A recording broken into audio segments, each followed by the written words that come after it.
What is a hot fire anomaly?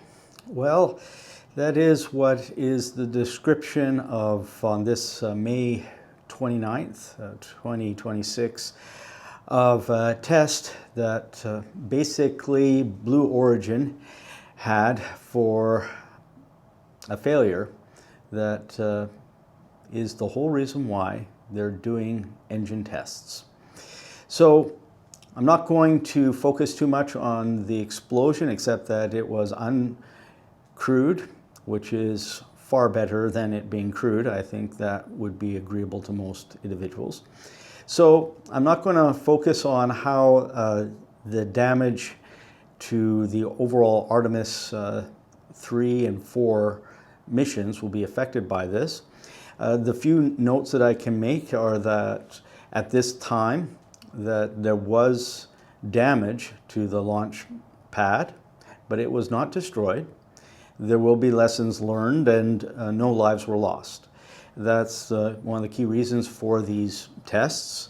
And maybe it will also bring a little bit more appreciation for those that crew these test flights, the risks that cannot be completely removed. So, obviously, Blue Origin will be putting forth effort to learn from this and to improve things. It will be a challenge because obviously they've got to do their investigations, they've got to learn their lessons, they've got to do repairs to the launch pad, and then I believe they'll need some recertifications. And this will also bring to light the importance of backups and redundancies, and that when all these basically plans go into play for the moon base or moon city for whatever country or organizations are going to be going there, that just planning for one platform or one habitat or one vehicle, that puts you at a certain level of risk. Backups are very important, and myself, not a big and accurate comparable, but when I was younger I did some rocketry and I found that as a hobby quite interesting, and sometimes it worked, and at times the rockets that I utilized, well, they didn't, and not on this level of course, effects, but just to concentrate more on this is a process. Some people go to racing events because they want to see the skill of the drivers. They want to see, these professionals work in a very fast-paced environment, and that's why they're there. There are also others who just go there and they are looking forward to a wreckage, and they want that thrill.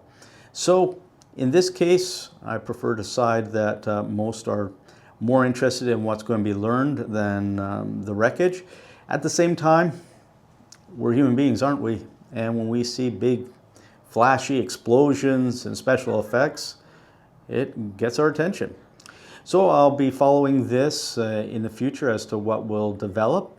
This will have a certain amount of ramifications on everything else that was scheduled around this, and I would hope that they learn what practical lessons they can as soon as possible. So that's just a little update that I wanted to give. I definitely have noticed that a lot of people were posting very quickly on this, and I'm sure it will gain a lot of interest. I will be trying to find more positive aspects to this in the future, so if you like that angle, that way of storytelling, and would like me to pursue that more, well, hit a like and support this, and I'll try to demonstrate that in reality. So thank you again for joining me. This is Jason Expeditions.